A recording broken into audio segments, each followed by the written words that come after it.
and call the meeting to order at 11:42. All right, I would like to welcome you all to our SHAC meeting for this month and wish you all a very happy new year. And we are so glad that you're here with us today. Let's see. We're going to go ahead. I did make a note that there's one change that I noticed on the minutes. Under the reach updates, we need to change the date from October the 12th to October the 28th. And that was the only thing that I noticed. Did anybody else see any changes that we need to make to the minutes? Okay, no? All right. And I guess this is the first time I've had a change, so I just need to ask for a motion to approve the minutes with the change that Lissa will be making for us. Do I get a motion? I'll move. Okay. Rainey. Right. Okay, Rainey. Do I have a second? I'll second. Y'all have to remember I'm really bad at names, so if you'll give your name. Latoya. Okay, so we have a motion and a second. All in favor? Aye. Okay, any opposed? No.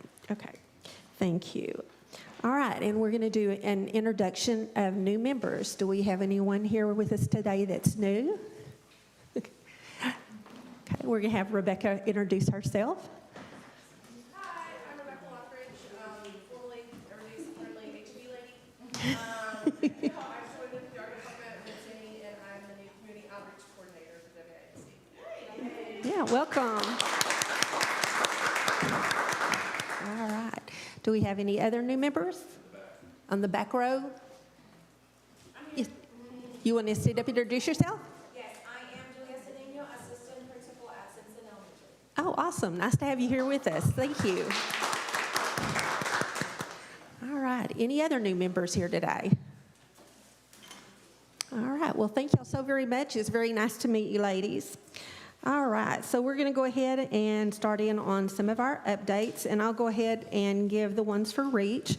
I do want to mention that we are doing the prom pop-up event again this year at the Waxahachie Civic Center. It'll be on February the 26th and 27th.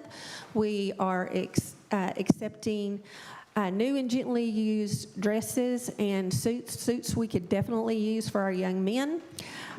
We're actually going to pick up some new dresses tomorrow from whatchamacallit. I think probably close to 300 new dresses that have been donated. So, and we'll also be looking for volunteers. So if anyone would like to come out and possibly help on those evenings, the event's going to run from 4 to 8. And you don't have to come for the entire time if you want to come for a little bit. Some of these young ladies and gentlemen like having someone to assist them with the dresses. Some of the dresses, they're allowed to take 3 at a time into the dressing room. Same thing on suits, and sometimes even just being able to go back and get a different size or something like that. So if someone would like to help on that. Question on the back row. Yes, sir. What was the dates again? It's going to be February the 26th and 27th at the Waxahachie Civic Center.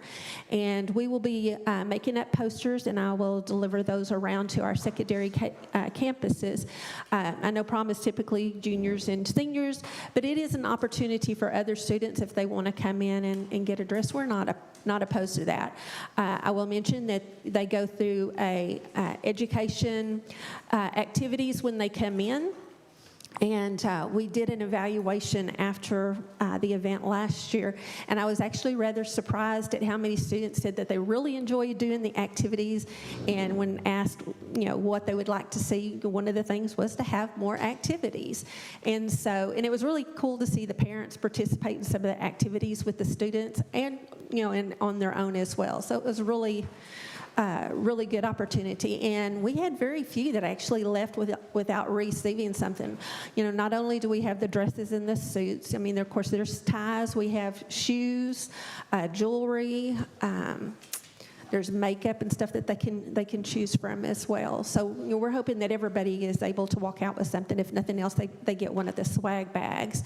But they tend to tell us that they enjoyed the opportunity to come in. So again, that's going to be coming up February the 26th and then 27th, and we would love to have you reach out to us if you would like to come and volunteer for either of those evenings that we will do it. It is opened up to the North Texas region, so we have students from all over North Texas that actually come and participate, but our focus has always been in our Ellis County area. I also want to mention that we had scheduled a Tall Cop Says Stop presentation this last Tuesday, and of course with the weather we had to postpone it, but I do want to mention that we are rescheduling it. Our date that we're looking at currently is February the 23rd. We're just waiting to finalize the venue, but we'll be putting out more posters and promotional stuff through our social media pages. So if you don't mind watching Reach Council, I'll try to share it with those that are interested, or you can get with me later, get my email if you would like more information. But Tall Cop Says Stop, he is actually an internationally known presenter, and he goes in, he's been an officer for many years, and he goes in and educates not only law enforcement, but school administration, health department. I mean, he has a large array of people that he presents to, but he talks about what's currently going on in your area, things to kind of watch out for. He shares new stash hiding places to kind of be watching for. There's a lot of really good information that he shares with us, and we're going to have him for 2 hours, and so we're excited about that. And like I said, I'll let you know when we actually get that scheduled. I also wanted to let you know that Reach Council is available to do any of the fentanyl awareness and naloxone trainings. We've been getting a lot of requests at school districts, but now we're starting to get requests to do presentations for students. So if that is something that you're interested in, or your agency might be interested in having a fentanyl awareness training, please let us know if we can assist you on that. And that's all the updates that I have for Reach. Next is going to be Ginger Robinson with some of the counseling updates. Ginger, are you ready?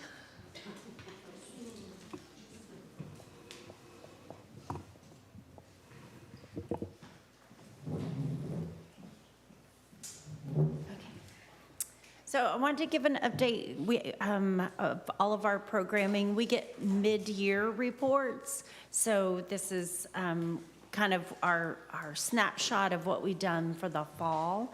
So I want to start with Care Solace. Now remember, Care Solace is our agency where families can reach out free of charge for them to seek mental health care for their student, their family, and it also covers our staff.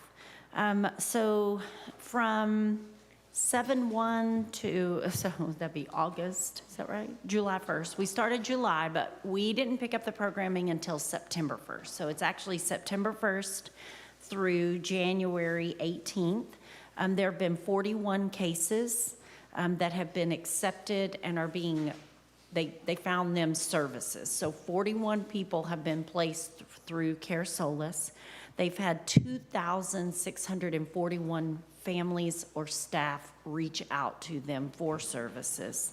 They've made 16 appointments, and there are 45 total anonymous searches. So we don't get a report. We can't always know. People can choose to do it on their own.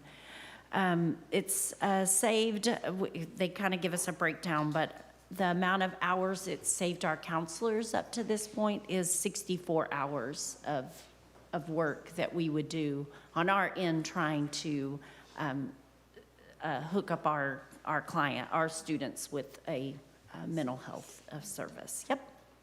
So that's Care Solace. All right, let's move to my next one.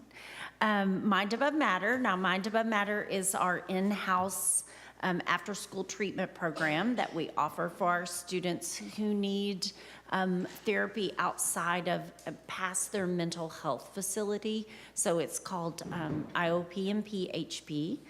Currently, we have 10 students in our unit which is capacity. We can only have 10. So we are full and we have a waiting list.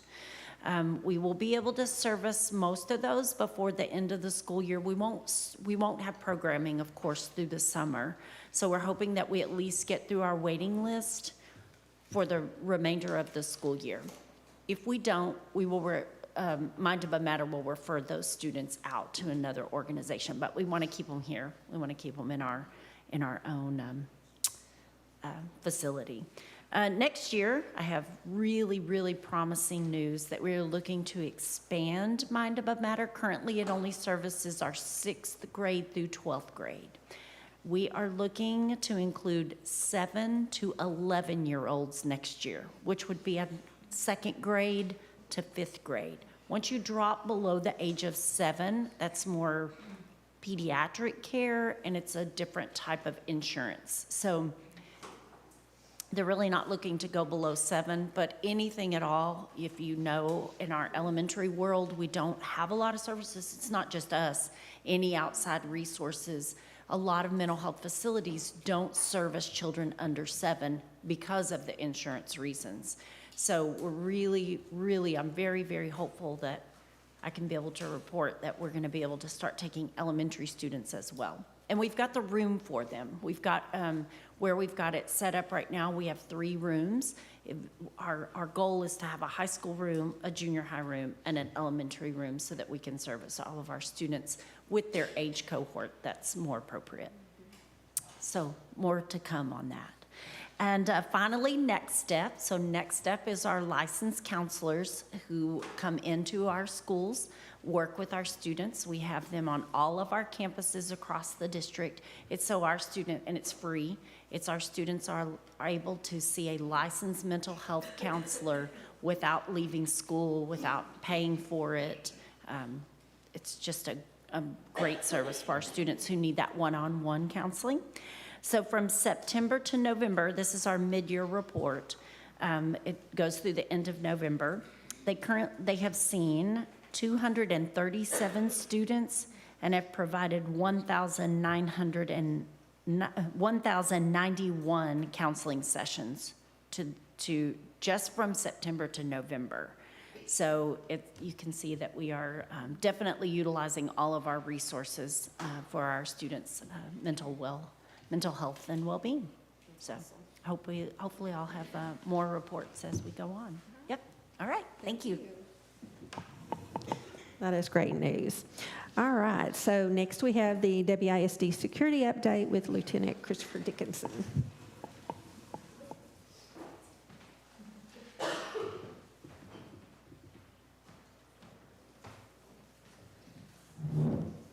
Thank you. Hello, everyone. As usual, I'm going to tell you about vapes. It seems like every time I come in here and go, hey, vapes are kind of on a downtrend, the next day we have an influx of vapes. So I'm not going to say that. You can just infer that yourselves. I think the students generally feel safe right now. We've had several, I believe 10 outside physical building audits from TEA, and we've passed every single one. That's where they try to get into the building through various access points, and they have failed every time, which is exactly what we want, right? And not just when they do the audit, but all the time. You guys go to the schools, you know, you can't get in, right? They're safe. I think the students feel that, and we're at a good place right now. So that's really all I have to report, unless anybody has a specific question about any of the things I just said. About vapes, I'm only asking because so my son is a doctor at JPS, but he was talking about, he just went and was part of giving a presentation to other doctors. I don't know why, but it was about how, he said, vapes are worse than cigarettes. They found it, it's statistical. He said, we have proof. He said, I see it on a daily basis. Vapes are worse, but I don't think the students understand that because it's not, 20 years from now, like if you were smoking in 1940, you wouldn't be aware of what Yeah, so the funny thing about that is, you know, when cigarettes first came out, they were touted as being safe, right? Right. And then we found now they're not. So when vapes came out, it was the safe alternative to smoking. And I think now that the studies are getting there, and I'm not a doctor, he could probably talk on this a lot better than me, but now the studies are getting there, we're finding that actually, no, they're not any better because it's still all those chemicals going into your lungs. And I think you're right, not to cut you off, but I think the students don't realize that vapes are worse than cigarettes. So this is the question, is there a way to get that information to them, like with a presentation or something that we could like, I don't know, I mean, I don't know what it's like to have to. I think that's a great idea, and I think collectively, the people in this, go ahead, Lee. I was going to say, I'd let Ginger Robinson speak to it. Counselors push in information. Well, so, forgive me, but for Chris's standpoint, he has a sign on the door that says it's prohibited and you're going to go to DAP if you have it on campus. That's his role. But Ginger pushes in information to our classrooms via council presentation. So go ahead, Ginger. So we do, we have guidance lessons, we have council lessons that we teach the students what it can, the harm that it does.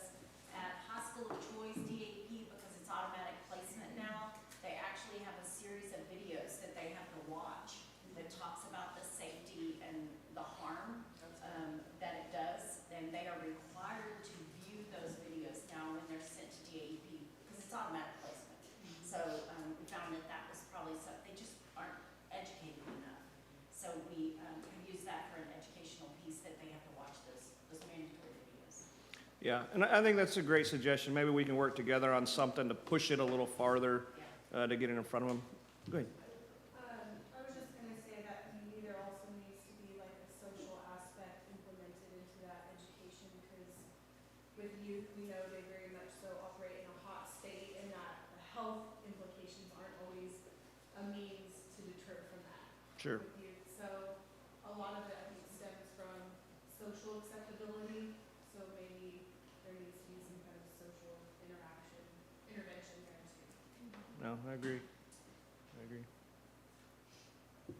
Yeah, and I was gonna mention, for Reach Council, we do have the MOUs that have the ability to do presentations, do curriculum that do incorporate the social component to it. So if campuses have, I know the challenge is scheduling, always the scheduling, whether it's one-time presentations, series of presentations, or curriculum. So, between us and Impact, please reach out to us, and we're happy to do what we can do and meet that need, and ideally focus on that prevention aspect, so fewer kids have to go to DAP.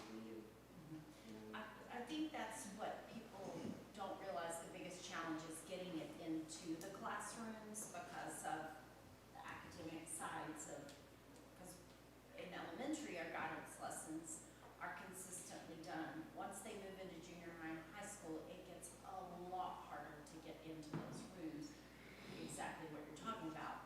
These presentations aren't just one presentation and done, they're a series. So when you get in there and you need to do 4, 5, 8 lessons, we know, because we're the ones that are doing it, it's tough. But we try, we really, I mean, I would love, we could just have a whole classroom for guidance. That'd be great. Yes, sir. Do you get any parental responses when the child is reprimanded for vaping in school? Do you get anything from the parents to correct that, or is it just okay with them? How does that? Are you asking, do we get support from the parents? It just depends on the parents. Some are very supportive of, hey, let's get this corrected. Some are real nonchalant about it. I couldn't say one way or the other. From the criminal side, of course, when you introduce criminal charges or the police, you would think most parents become more serious about it. We don't find that's always the case. All right, that's all I got. Appreciate it. Okay, next on the agenda is the WISD Health Update with Melissa Bousquet.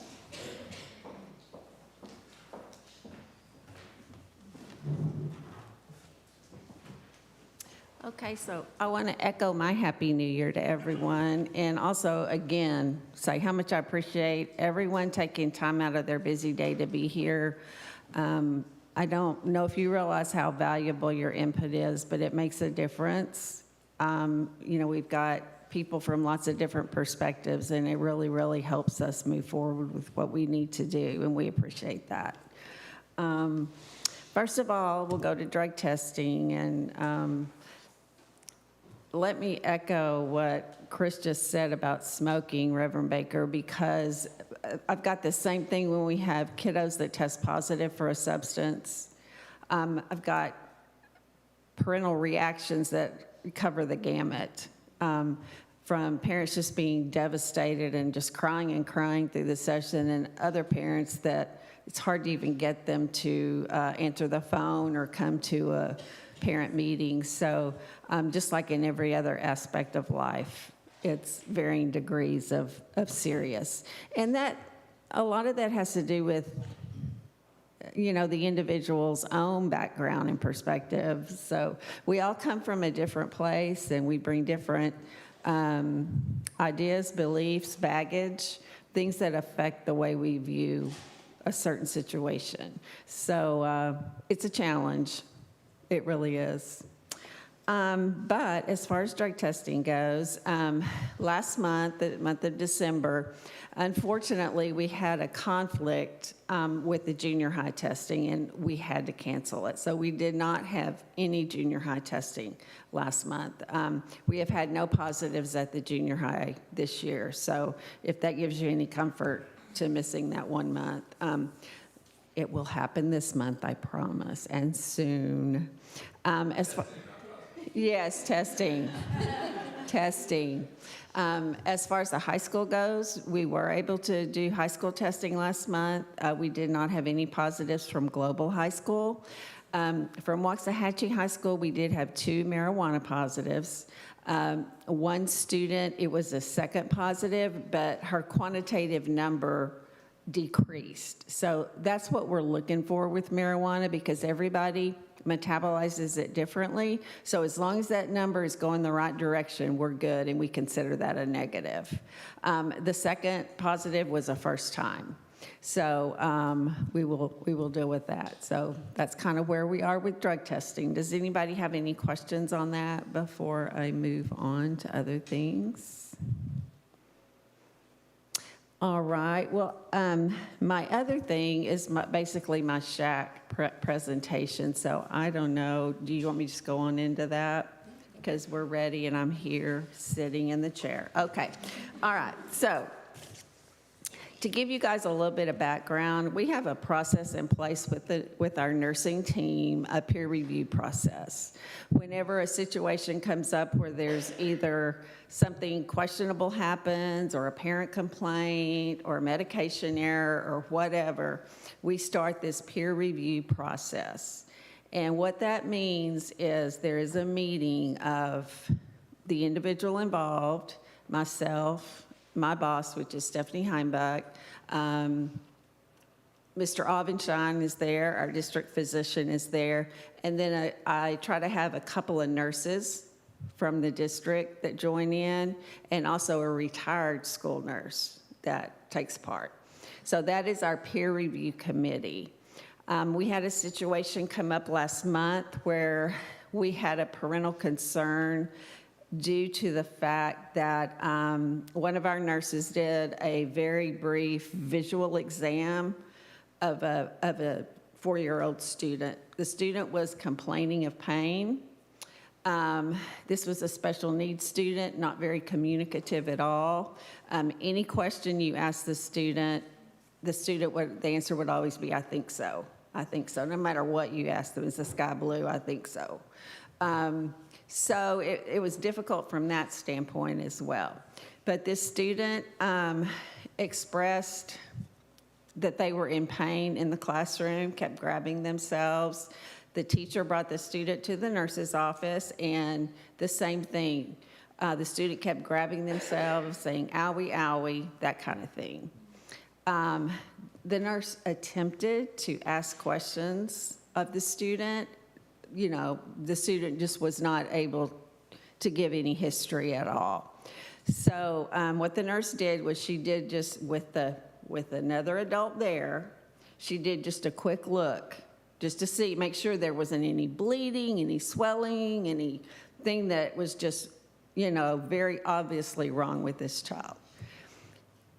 She didn't find anything, and they never figured out what the problem was. The nurse immediately tried to call the parent. There was a communication issue with the parents or the nurse's phone that kept going out, so they weren't able to communicate great on this call. But she did attempt immediately to call the parent, let the parent know what was going on.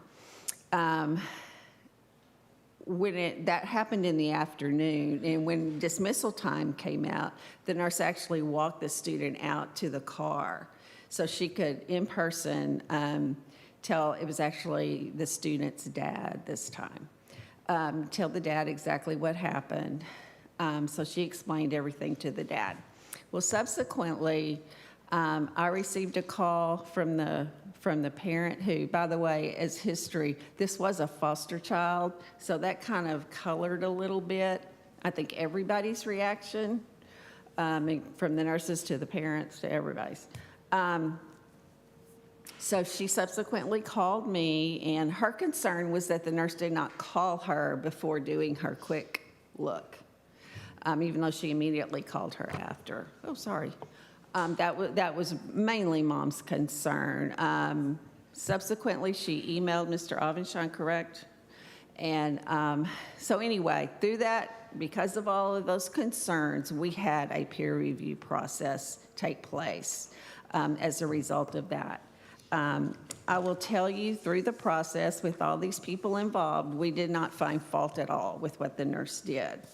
But out of that situation did flow some things that perhaps we can do to give extra layers of protection both to students and to staff, to nurses as well. The nurses in our district are all RNs. They're very accustomed to assessing patients. That's what they do. Plus, this is, in that age group, the nurse is also very accustomed to changing students all the time. I mean, we have accidents and kiddos need help. They're not old enough at that point to take care of their own needs usually. So that's kind of as a background to how all this played out. So ultimately, as a result of that, and the reason I'm sharing all this with you is because I want to, we're going to have a committee formed to review our toileting guidelines.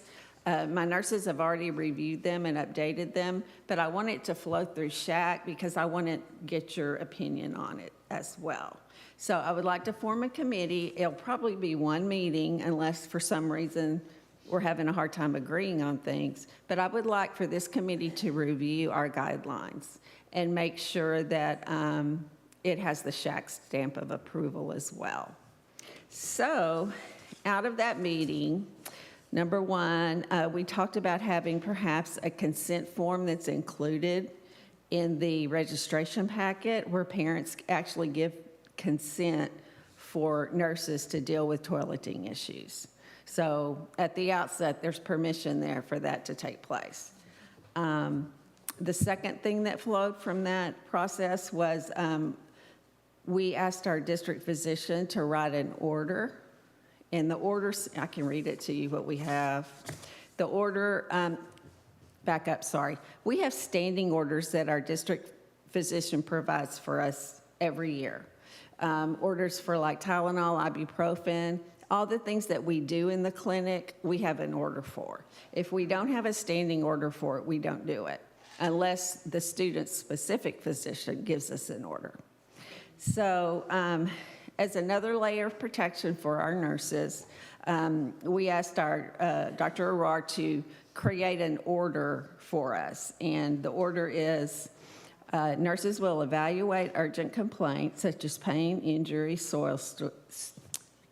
stool soiling, sorry, I know it's lunch, with an external physical exam. Use a chaperone when conducting sensitive examinations to areas such as the genitourinary area. So we feel like with that order, we'll have just a little bit more protection in place for my nurses that as long as there's a chaperone present and they have assessed the need to take a look. Now, even in this exam, in this specific situation, the nurse did not touch the student at all. All she did was look. So, and that's what it would be, is that kind of a evaluation. And then the last thing was just that we would review the toileting guidelines and approve them through a SHAC committee. So I know that's a lot. I know it's a weird subject. Do y'all have any questions about that whole process? Any concerns about, yes, Reverend Baker? If something is found If something is found, to the nurse's observation, what process does it go back from then? Is it reported to the school? Is it, how, what happens then? Well, of course, it's situational. In this particular situation, it was a foster child.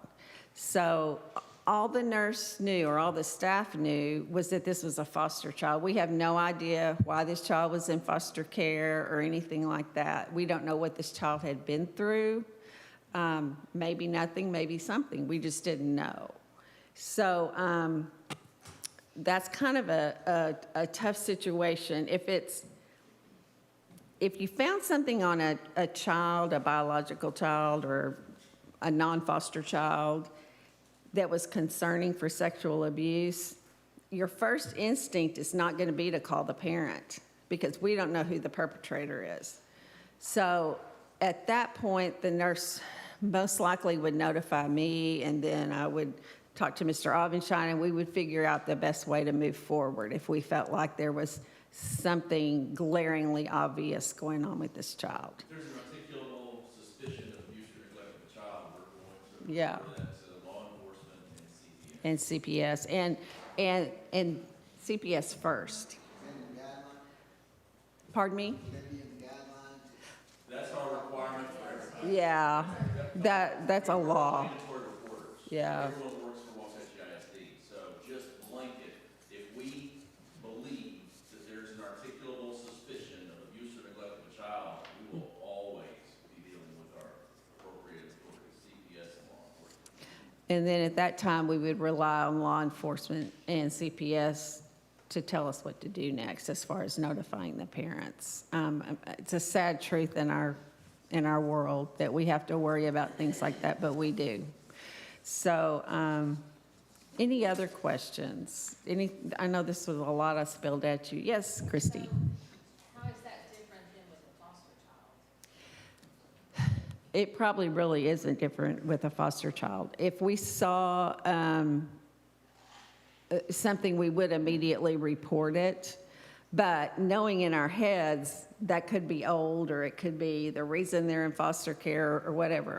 And not that we are not investigators. All we do is report what we find. So it wouldn't be any different.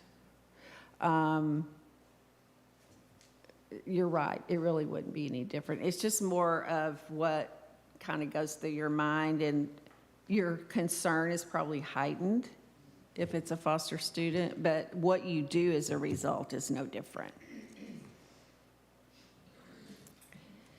Anybody else have any questions? This is a tough subject, I know. Well, up here on the table, if you are interested in helping us with this toileting guidelines, please sign up. I would love to have a parent on here, just because sometimes we get, as staff, we get kind of in a mindset. We need to have opinion and perspective from how a parent views things. So even though most of us are parents ourselves, but it would be very helpful to have at least one parent on there. All right, that's it. Anything else? All right, I'm done. All right. Well, I'm going to step back to one update that we kind of passed over. I'm going to check with our community involvement update with Rebecca to see if she has anything that she needs to share.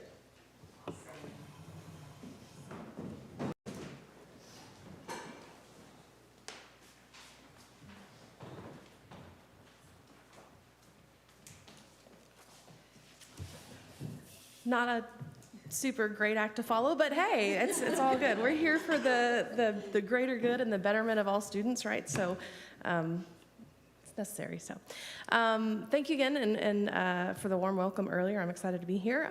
Just wanted to share a couple of things that are kind of on the radar upcoming months. So I have done check-ins with our Adopt a Class programs, right? So I don't know if any of you are adopters. If you are and you possibly got a survey from me, just wanted to kind of touch base, make sure that teachers are getting everything that they need out of the program and that our community members are receiving things to do and ways to be able to serve our students whenever they go in for those visits, and everything that I got back was for the majority positive on that. We do have Go Van Go that is going to be coming up in February, March, and April. So if you happen to see an email in your inbox begging for volunteers for that, please don't hesitate to sign up. We do have some great people from the Junior Service League that have partnered with us, and they're going to primarily be the presenters and helpers for that. If you're not familiar with Go Van Go, anybody not familiar? Okay, everybody knows what it is. Great. So it's been a program here in WASD for a really long time, decades, is my understanding. So it's really great that we can continue to bring that that service to our students and give them some information that some of these students might not otherwise see, some really unique pieces of art and things, and a great way to be able to get people into our schools and seeing the great things that we do. And then last but not least, we do have a date for Deer Day, so Drop Everything and Read is going to be March the 8th. Mark it down. It takes hundreds of volunteers to be able to make that happen. So 2 different readers' time slots. I believe the times are 8:45 and 10:15, if I'm remembering correctly. And I'm working on a Sign Up Genius along with Joan in our department to be able to send that out within the next week to 10 days or so. And yeah, that's pretty much all that I have. But if there are things that you think of or need help with to be able to partner within the schools on the community aspect, I'm definitely here, ready to dive in full force. Thank you. All right, the next item that we have on our agenda is the 23-24 SHAC Wellness Subcommittee Progress Report. Who will be? All right.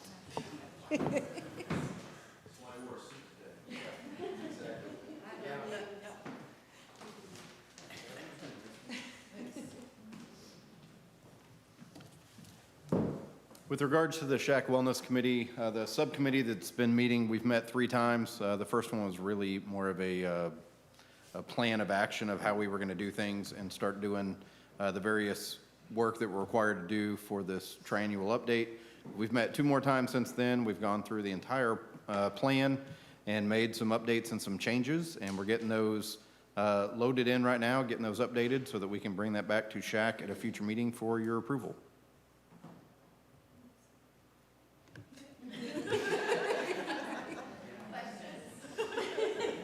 I need to talk to you after the meeting, so I can just listen. Okay. Cool, thanks. All right. Well, that takes care of everything that is actually on our agenda for today. So if, I guess, I can take a motion for us to adjourn.